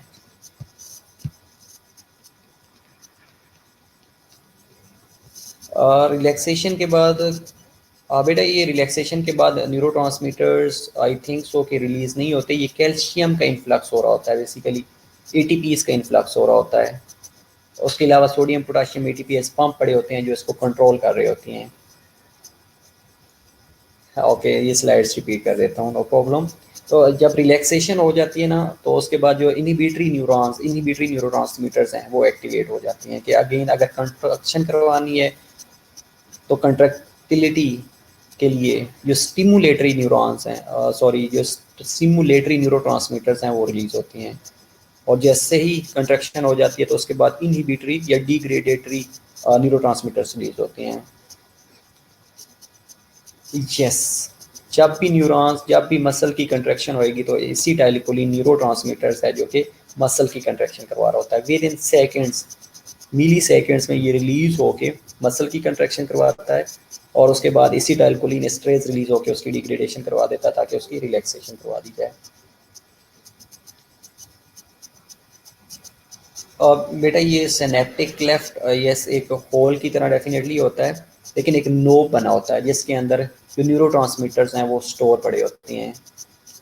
सिनेप्टिक क्लेफ्ट, सिनेप्टिक नोब और चीज़ होती है, synaptic cleft और चीज़ होती है, न्यूरोमस्कुलर जंक्शन और चीज़ होती है।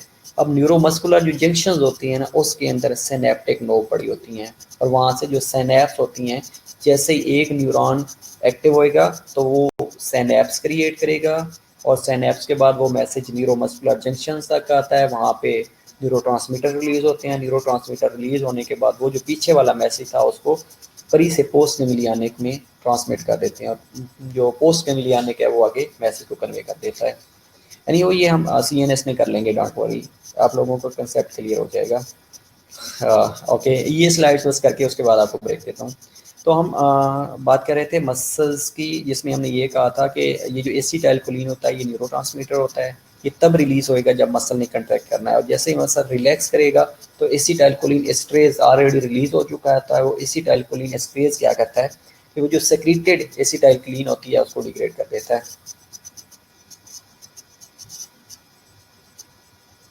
यस बेटा, मायोग्लोबिन भी होती है। ओके, चलें आप लोग ब्रेक ले लें। मायोग्लोबिन का भी आपको मसल के साथ रोल बता देता हूँ। बेसिकली ये स्टोर फॉर्म में पड़ी होती है, और जब मसल की कंट्रैक्शन और रिलैक्सेशन होती है तब ये रिलीज हो रही होती है। अब बेसिकली ये जो मायोग्लोबिन होती है ना, इसने ऑक्सीजन को स्टोर करके रखा होता है, ताकि अगर मसल की कंट्रैक्शन और रिलैक्सेशन हो रही होती है ना, तो वो जो ऑक्सीजन डेप्थ होती है उसको कम कर रही होती है। अब ऑक्सीजन डेप्थ के बारे में भी हम डिस्कस कर लेते हैं later later on. Okay, enjoy your break for 15 minutes.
काम करते हैं, नहीं होंगी तो दो चीजें हैं, चाहिए होंगी रिक्वायर्ड हम बता देंगे, नहीं होंगी तो काम नहीं करेंगे।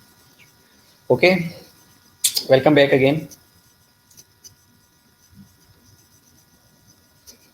So we were discussing about types of muscle tissue, जिसमें हम स्केलेटल मसल के बारे में बात कर रहे थे कि स्केलेटल मसल की जो मूवमेंट होती है वो कैसे हो रही होती है, और जो कंट्रैक्शन या रिलैक्सेशन की बात कर रहे थे, ये कंट्रैक्शन और रिलैक्सेशन कैसे हो रही होती है।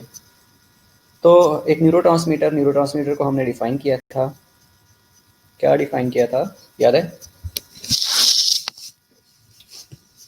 कि न्यूरोट्रांसमीटर्स आर केमिकल सब्सटेंसेस जो कि neurons use to communicate with one another and their target tissue in the process of neurotransmission. Neurotransmission कह लें तो भी ठीक है, ये प्रोसेस ऑफ सिनेप्टिक ट्रांसमिशन कह लें तो भी ठीक है। Okay, very good, chemical messengers, definitely yes.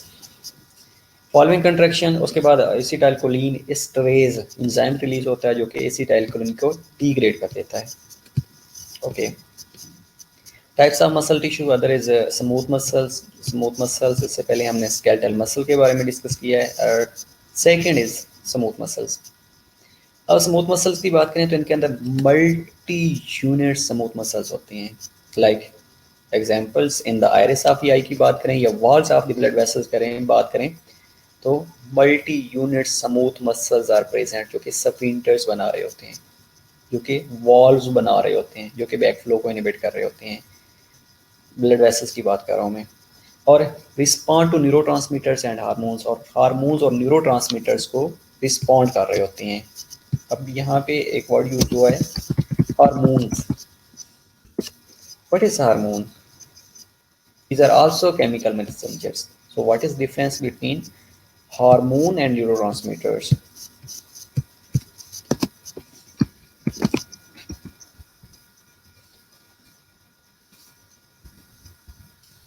Hormone और न्यूरोट्रांसमीटर्स में क्या डिफरेंस है?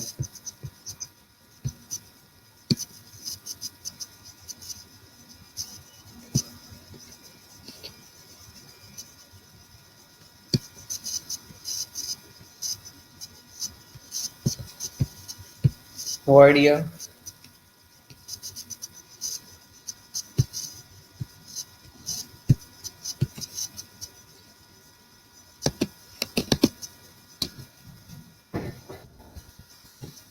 Neurotransmitters और हार्मोन्स में क्या डिफरेंस है?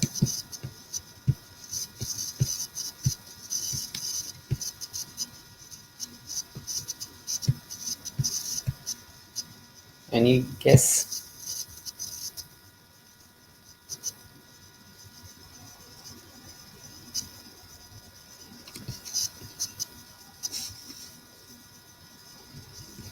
नहीं?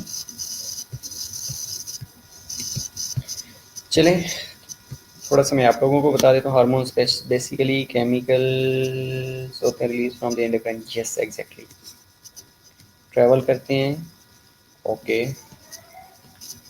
ट्रैवल क्या करते हैं? अच्छा, हार्मोन्स और जो न्यूरोट्रांसमीटर्स होते हैं ना, पहला मेन तो इनके अंदर डिफरेंस ये है कि जो हार्मोन्स होते हैं ना, ये एंडोक्राइन ग्लैंड से रिलीज होते हैं, और जो न्यूरोट्रांसमीटर्स होते हैं ना, ये सीएनएस से रिलीज होते हैं, ये नर्वस सिस्टम से रिलीज हो रहे होते हैं।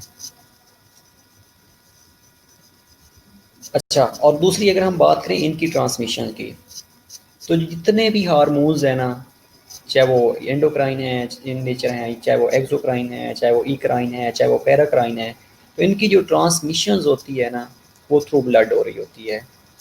और अगर हम बात करें कि जो न्यूरोट्रांसमीटर्स होते हैं ना, तो इनकी जो ट्रांसमिशन होती है ये अक्रॉस द सिनेप्टिक क्लेफ्ट हो रही होती है। ओके, इसका फंक्शंस वेरी कर रहे होते हैं। इनकी टाइप्स लाइक अमाइनो एसिड्स की फॉर्म में हो सकते हैं, अमाइनो एसिड बेस्ड हो सकते हैं, स्टीरॉयड बेस्ड हो सकते हैं, ये हार्मोन्स होते हैं। और जो न्यूरोट्रांसमीटर्स हैं, अगर हम न्यूरोट्रांसमीटर्स की बात करें तो basically these are endogenous chemicals होते हैं जो कि सिग्नलिंग ऑफ द मॉलिक्यूल के ऊपर ट्रांसमिशन करवा रहे होते हैं, टिश्यू तक पहुंचते हैं। हार्मोन्स एंडोक्राइन सिस्टम के होते हैं, yes okay. Hormones are the chemicals released in the body from the synaptic cleft, yes exactly, very good, ठीक है। तो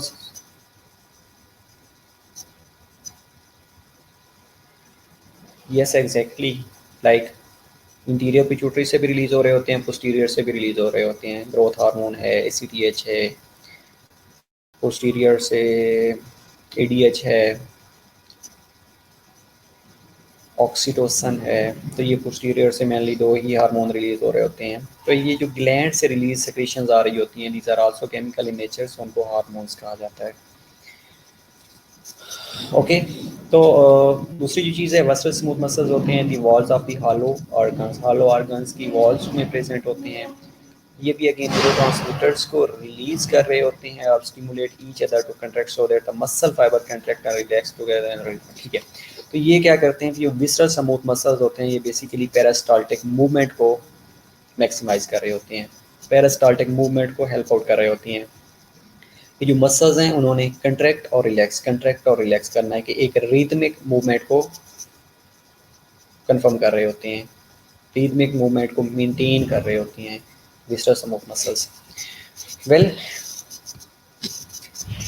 इसके अलावा अगर हम पेरिस्टाल्सिस की बात करें तो पेरिस्टाल्सिस क्या होती है, बेसिकली कि एक रिदमिक मूवमेंट होती है that pushes the substances through tube of the body. Tube of the body से अगर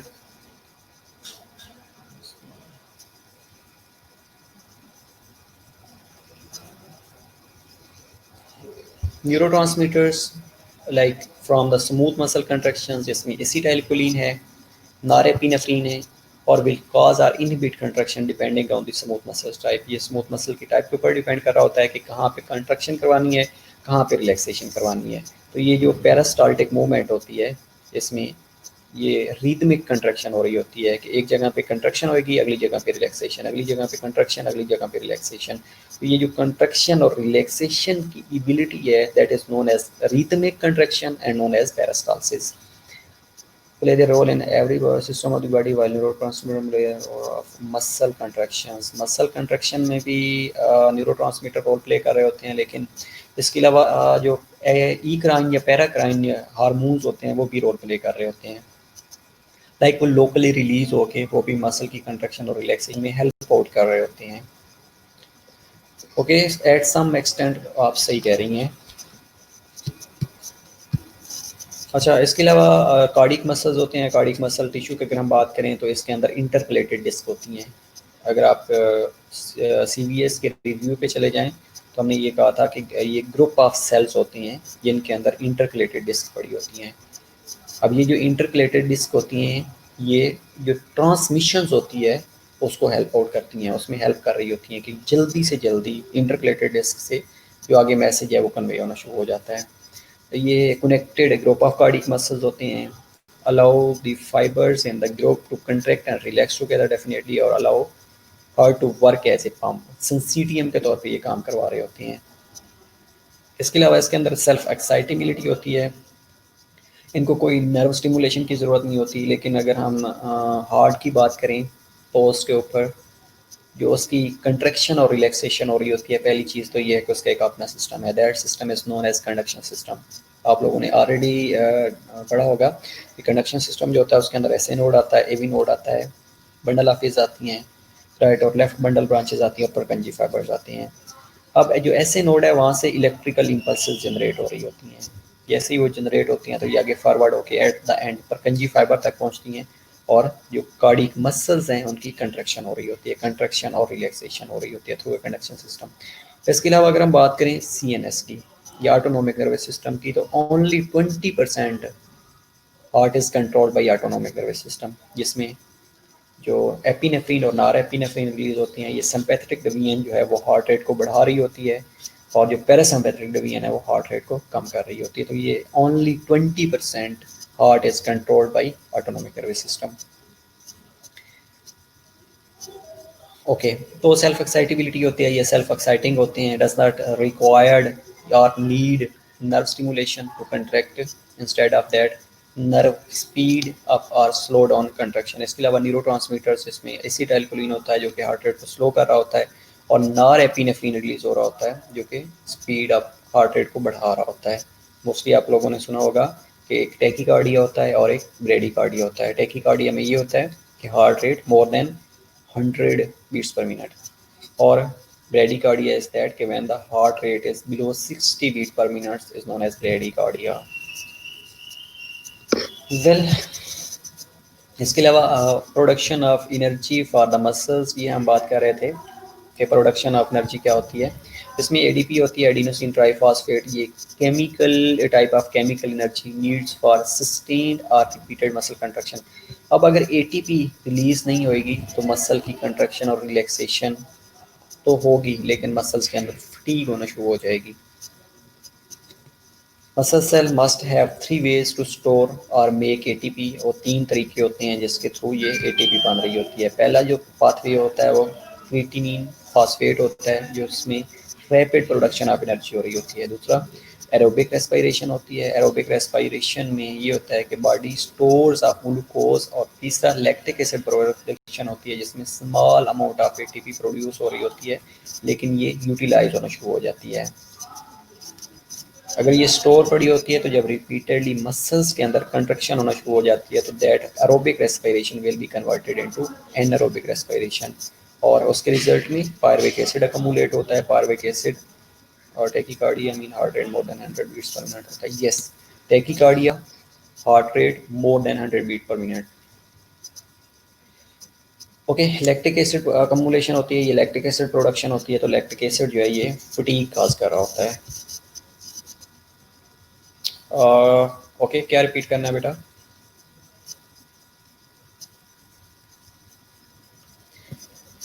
production of energy oxygen depth होती है। अब ये जो ऑक्सीजन डेप्थ है ये बहुत इंपॉर्टेंट है। मोस्टली आप लोगों में से बहुत से लोगों ने सफ़र किया होगा ऑक्सीजन डेप्थ का। इसमें ये होता है कि develops when the skeletal muscle are used strengthly or for several minutes and cells are low in oxygen। एक ऐसी कंडीशन जिसमें production of energy, okay production of energy इसमें भी आप लोगों को समझ आ जाएगी बेटा कि ये है। ओके, लास्ट स्लाइड्स पे चले जाते हैं। लास्ट स्लाइड्स पे ये है कि एटीपी जो होती है, एटीपी की प्रोडक्शन के लिए अरोबिक रेस्पिरेशन और अरोबिक मेटाबॉलिज्म का होना ज़रूरी होता है, in the presence of oxygen और in the presence of glucose. ये दोनों अगर मिल रहे हैं सेल को तो उसके रिजल्ट में एटीपी प्रोड्यूस हो रही होती है। अगर किसी वजह से ऑक्सीजन नहीं मिल रही, किसी वजह से ग्लूकोज नहीं मिल रहा, तो ये जो अरोबिक रेस्पिरेशन है और अरोबिक मेटाबॉलिज्म है that will be converted into anaerobic respiration और एनारोबिक मेटाबॉलिज्म। तो उसके रिजल्ट में पायरुविक एसिड बनता है। पायरुविक एसिड को ब्रेक डाउन करने के लिए अगेन ऑक्सीजन और ग्लूकोज रिक्वायर्ड होता है। अगर ये आप स्लाइड देखेंगे तो इसमें आपको और ज़्यादा अंडरस्टैंडिंग हो जाएगी। तो ये ऑक्सीजन डेप्थ कब प्रोड्यूस होती है? जब आप कोई ऐसा काम करते हैं जो आपने रूटीन में पहले ना किया हो। लाइक आपने पहले कभी किसी दिन एक्सरसाइज नहीं की, आपने कोई पहले किसी दिन हैवी वर्क नहीं किया, तो जब आप हैवी वर्क करते हैं तो उसके रिजल्ट में जो आपके मसल्स होते हैं उसकी डिमांड बढ़ जाती है, उसकी रिक्वायरमेंट बढ़ जाती है। और वो रिक्वायरमेंट क्या होती है? उनकी ऑक्सीजन और ग्लूकोज होती है रिक्वायरमेंट। तो उसको फुलफिल करने के लिए जो लीवर होता है ये क्या करता है? For conversion of glucose requiring more energy and oxygen to make ATP. अब लीवर क्या करता है कि ये इसमें प्रोसेस हो रहा होता है। अगर आप डाइटिंग पे हैं या आप फास्टिंग पे हैं तो एक प्रोसेस होता है that is known as gluconeogenesis. ये ग्लूकोज के मॉलिक्यूल प्रोड्यूस होना शुरू हो जाते हैं अदर दैन कार्बोहाइड्रेट सोर्स। या अगर आप ग्लूकोज ले रहे हैं तो फिर ग्लूकोनियोजेनेसिस नहीं होगी, फिर ग्लाइकोलिसिस होती है। तो ये जो ग्लूकोनियोजेनेसिस होती है इसमें जो ग्लूकोज के मॉलिक्यूल्स होते हैं वो other than carbohydrate source are produce. उसके रिजल्ट में अगर जो वो कंडीशन जिसमें आपने हैवी एक्सरसाइज की है तो वो वहाँ पे पायरुविक एसिड अकमुलेट हो जाता है। अब इस पायरुविक एसिड को ब्रेक डाउन करने के लिए हमें ऑक्सीजन और ग्लूकोज चाहिए होती है ताकि ज़्यादा से ज़्यादा एटीपी प्रोड्यूस हो और ये पायरुवेट एसिड की ब्रेक डाउन की जा सके। लेकिन इन सर्टेन कंडीशंस जब हमारे पास ऑक्सीजन सफिशेंट अमाउंट में नहीं होती, हमारे पास ग्लूकोज सफिशेंट अमाउंट में नहीं होती, हमारे पास एटीपी जनरेशन सफिशेंट अमाउंट में नहीं होती, तो that lactic acid will be converted into that pyruvate acid will be converted into lactic acid. Got my point ना? तो मैंने ये बता रहा था कि जब आपने हैवी एक्सरसाइज किया है तो उसके रिजल्ट में आपकी जो मसल की डिमांड है वो बढ़ गई है। मसल की डिमांड क्या थी कि वहाँ पे ज़्यादा से ज़्यादा एटीपी चाहिए थी, एनर्जी चाहिए थी, लेकिन एनर्जी जनरेट होती है ऑक्सीजन और ग्लूकोज से। अगर ऑक्सीजन और ग्लूकोज नहीं मिलेगी उस मसल्स को तो उसके अंदर जो पायरुवेट एसिड बन रहा था that will be converted into lactic acid. Okay, तो ये जो लैक्टिक एसिड है बेसिकली ये मसल्स के अंदर बिल्ट होना शुरू हो जाता है और मसल की फटीग काज कर रहा होता है। That is known as oxygen डेप्ट। ऑक्सीजन डेप्ट रिपीट कर लेते हैं। मैंने ये कहा है कि अगर सपोज़ किसी दिन आपने हैवी एक्सरसाइज की है, आपकी बॉडी के अंदर पेन हो रहा है, तो जो पेन की फिजियोलॉजी है वो ये है कि आपने हैवी एक्सरसाइज की, आपकी जो सेल्स थे उनकी रिक्वायरमेंट ऑफ ऑक्सीजन, उनकी रिक्वायरमेंट ऑफ ग्लूकोज, उनकी रिक्वायरमेंट ऑफ एटीपी ज़्यादा हो गई है, क्योंकि पहले आपने जो मसल्स यूज़ ही नहीं हो रहे थे। ओके, तो आपने एकदम उनको यूज़ किया, जब उनको यूज़ किया तो उनकी रिक्वायरमेंट बढ़ी है। जैसे रिक्वायरमेंट बढ़ी है तो उस रिक्वायरमेंट को फुलफ़िल करने के लिए आपको ज़्यादा अमाउंट में ऑक्सीजन चाहिए, ज़्यादा अमाउंट में ग्लूकोज चाहिए, ज़्यादा अमाउंट में एटीपी चाहिए, ताकि वो जो डिमांड है उसको फुलफ़िल किया जा सके। लेकिन अगर आपके पास सफिशेंट अमाउंट में ग्लूकोज अवेलेबल नहीं है, सफिशेंट अमाउंट में ऑक्सीजन अवेलेबल नहीं है और सफिशेंट अमाउंट में एटीपी प्रोडक्शन नहीं हुई, तो ये pyruvate acid will be converted into lactic acid. और जैसे ही ये लैक्टिक एसिड अकमुलेट होएगा मसल्स के अंदर तो that causes a muscle fatigue, तो मसल पेन करना शुरू कर देते हैं।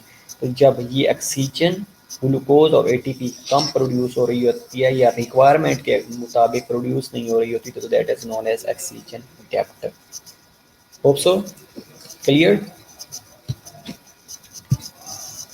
अगर मसल फटीग के बावजूद भी एक्सरसाइज कंटिन्यू करते हैं तो ये डेंजरस है बेटा। अगर आप कंटिन्यू करते हैं तो साथ में ऑक्सीजन और ग्लूकोज लेने स्टार्ट कर देते हैं तो it's not dangerous until unless के बॉडी के अंदर कोई पैथोलॉजिकल कंडीशन ना हो, लाइक डायबिटीज मेलाइटस ना हो, लाइक पेशेंट रीनल फेलियर का ना हो, लाइक पेशेंट रेस्पिरेटरी फेलियर का ना हो, लाइक पेशेंट हार्ट फेलियर का ना हो।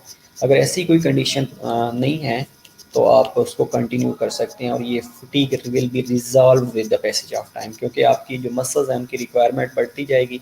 जब रिक्वायरमेंट बढ़ेगी तो पीछे से सफिशेंट अमाउंट में एटीपी प्रोड्यूस होना शुरू हो जाती है। आपकी जो बॉडी है अल्लाह ताला ने उसके अंदर सर्टेन मैकेनिज्म्स मेंटेन किए हुए हैं जो कि आपकी एटीपी की जो रिक्वायरमेंट है उसको फुलफिल कर देती है। और आप ये एक्सपेरिमेंट करके देख लीजिएगा कि अगर आपने एक दिन एक्सरसाइज की है, आपकी बॉडी के अंदर फटीग हो गई है और सेकेंड डे आप करेंगे तो डेफिनेटली वो एक हफ्ते के लिए फटीग मेंटेन होएगी, लेकिन आफ्टर 7 to 8 डेज वो फटीग ख़त्म हो जाती है। इसलिए ख़त्म हो जाती है क्योंकि उसको एटीपी मिलना शुरू हो जाती है, आपकी रिक्वायरमेंट बढ़ना शुरू हो जाती है और वो रिक्वायरमेंट जैसे ही बढ़ती है तो वो बढ़ जाती है। डायबिटिक पेशेंट्स को एक्सरसाइज करनी चाहिए लेकिन हैवी एक्सरसाइज नहीं करनी चाहिए।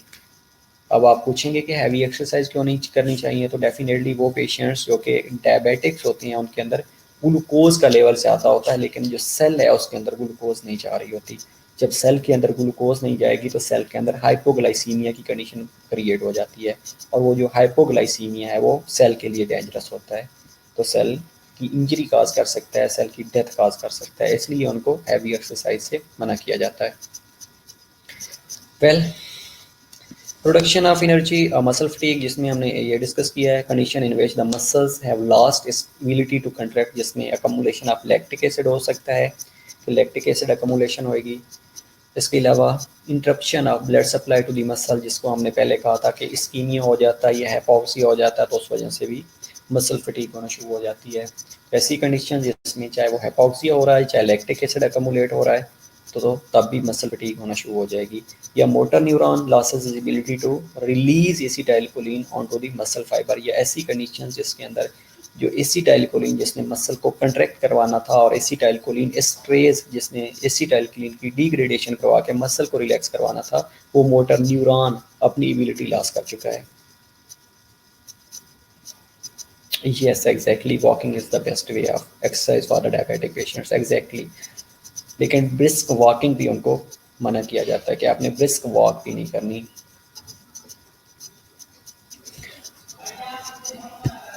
ओके, तो that was about the muscles जो कि हमने इंट्रोडक्शन किया. अब हम स्केलेटल मसल्स के बारे में अगर डिस्कस कर लें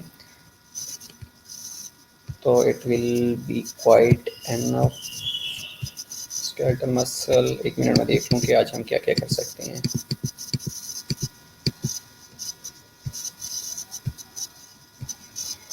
अच्छा, ओके, आई थिंक सो कि आज के लिए काफ़ी है. इतना क्या ख्याल है, ताकि आप इसको बुक से पढ़ के टैली कर सकें. तो स्केलेटल मसल्स ये हम इंशाल्लाह कंटिन्यू करेंगे नेक्स्ट. कब लेक्चर है हमारा? मंडे को है. मंडे को इंशाल्लाह हम इसको कंटिन्यू कर लेंगे. ओके, तो if you have queries you can ask me. हाँ, बड़ी जान छुड़वा रहे हैं, काफ़ी है ना.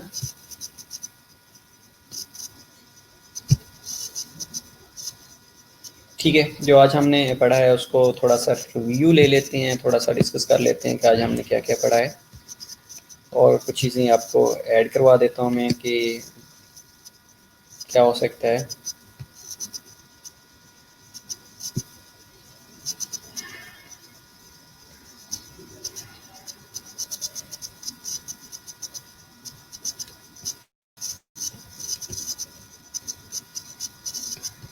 Test hope so better Wednesday को है. टेस्ट वेडनेसडे को है और अपनी तैयारी याद कर लीजिएगा अच्छे वाली. यस, एनाटॉमी और फिजियोलॉजी दोनों का होगा. अच्छा, हम बात कर रहे थे न्यूरोमस्कुलर जंक्शंस की. तो थोड़ा सा न्यूरोमस्कुलर जंक्शंस के ऊपर रोशनी डाल दी जाए. पढ़ लेते हैं न्यूरोमस्कुलर जंक्शन.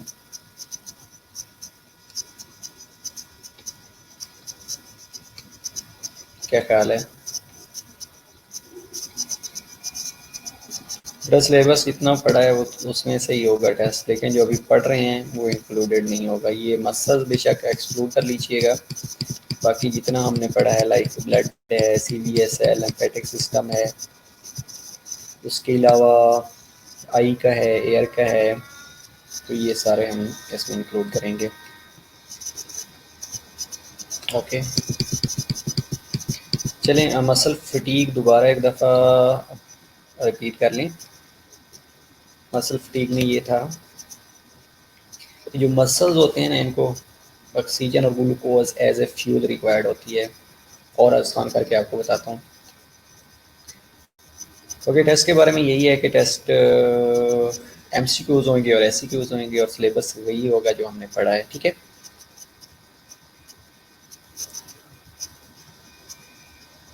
बेटा ज़्यादा टेस्ट नहीं है. टेस्ट सिलेबस बहुत थोड़ा सा है और टेस्ट आप लोगों का बहुत अच्छा हो जाएगा, उम्मीद है. अच्छा, ओके, सी यू इंशाल्लाह नेक्स्ट लेक्चर. तो बाय बाय, सी यू.